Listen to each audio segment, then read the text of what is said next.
Skywing here, and welcome back to another Speed Paint! Today, we are going to be talking about my experience and transition into the furry fandom. Now, there are a lot of definitions of what being a furry means, and what I think it means is appreciating the concept of anthropomorphic animals, which are animals with human characteristics. This video is going to explain how I became a furry and why, so let's start this story!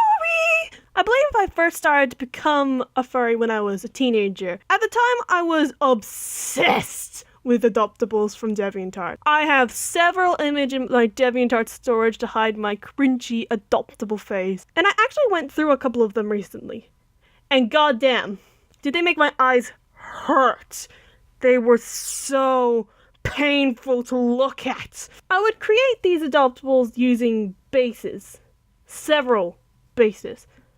I spent so many points on freaking bases! Most of these bases I would buy would come from an artist that I still look up to this day, named Nayali. I will leave her DeviantArt in the description below. Check her out. She's freaking amazing. I was looking through her gallery one day when I noticed something. She had this design that was in a lot of images. I was fascinated because this design was basically the design of her art and of her products. The main sonification of what she was and what she is. If anyone saw the character just out and about, it'd be like, oh, that's that person and that's person. Like how Google has their icon and then Bing has their icon. I don't know.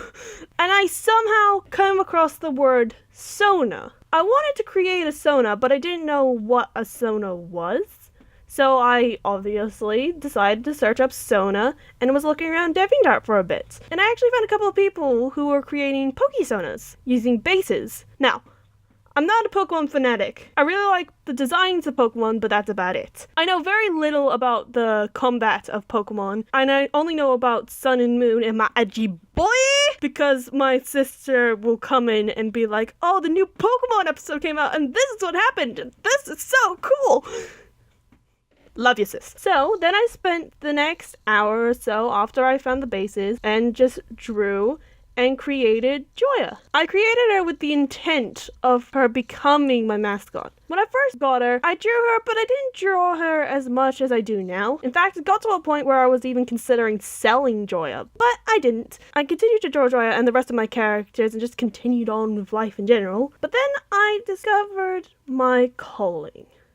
The animation meme community and the map community. The first meme I ever saw was the Something's Not Right meme by Crowfully, and the concept of the animations took me by storm. I showed my family and began watching them. I was completely absorbed in this thing, and I didn't even know what it was. I don't know what it was about these 6-second animations over repetitive bopping music, but I was just head over heels for it. 14-year-old me was having a blast. I began watching so many memes it was insane. Like the 1,000 meme playlist, I probably watched that twice. Then I discovered 4 people that seriously changed the course of my life entirely. Macario, Ella, Bloody Sketcher, and Jerry Jam. These are 4 people I have mentioned before several times, and will probably mention them several more because they're freaking fabulous and I love them to pieces.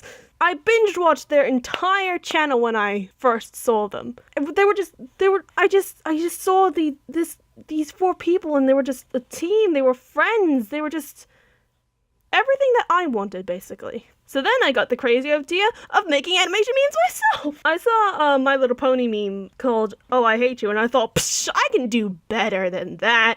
This is just an animatic. I can make this fully animated. So I did the meme over the course of the next month. I was really happy with it. Even to this day, I'm happy with it. Mainly because it's the most viewed video on my channel.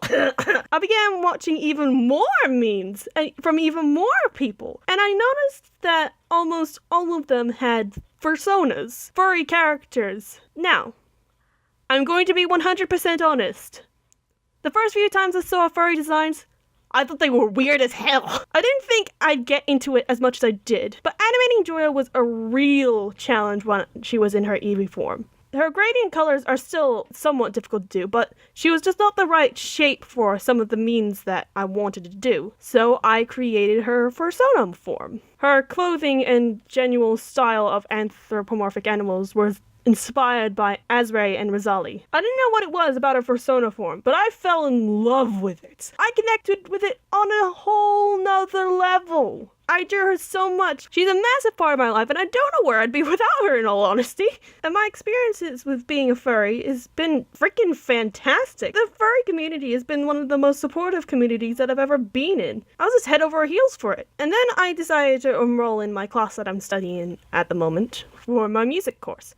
I have a class that revolves entirely around learning music programs, but I did notice that Photoshop was on the computer. So before class, I would open up Photoshop and I would draw with the mouse, as I have posted on my DeviantArt before, just so then I wouldn't get bored. Introverted at its max. Where I sat was like right next to the door. So when people walked in, they would most likely see my screen. And I actually found out a few people in my class who knew about furries are furries or who were furries. It's freaking crazy! I knew that there were like a couple of furries out there, but I didn't actually expect to find furries in my class. I never expected to find anyone who was a furry in real life. It was insane. My mind was... So yeah. That's how I transitioned into being a furry. It isn't a freaking spectacular story, but it is a massive step in my life. Thanks everyone for watching. If you enjoyed this, feel free to check out my social medias in the description below, and I will see you in the next meme when I finally get it done.